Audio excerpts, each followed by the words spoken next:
आज मी घरच्या घरी बनवणार पीनट मसाला. म्हणजे आपण हे रेडीमेड पॅकेट आणतो बघा पीनट मसाला.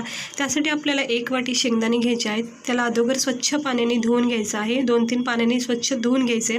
मग पाणी याचं काढून याच्यामध्ये सर्वप्रथम आपण बेसन पीठ टाकायचं आहे. 2-3 चमचे बेसन पीठ टाकून घ्यायचं आहे. चवीनुसार मीठ, धना पावडर, हळद, त्यानंतर आपण इथे टाकणार आहोत गरम मसाला पावडर. त्यानंतर आपण इथे टाकणार आहोत ब्लॅक पावडर म्हणजे काळी मिरी पावडर टाकणार आहोत. थोडंसं आपण इथे चाट मसालासुद्धा टाकणार आहोत चटपटीत स्वाद देण्यासाठी. तेव्हा तुम्ही हवं तर लिंबू किंवा आमचूर पावडर टाकू शकता. थोडा लाल मसाला टाकून हे सर्व असं साहित्य थोडं थोडं पाणी करून मिक्स करून घ्यायचे आणि घट्ट असं बॅटर बनवायचं आहे. अजिबात पातळ नाही बनवायचं. हे असं घट्ट बॅटर बनवून गरम तेलामध्ये एक एक असं सोडून द्यायचं आहे.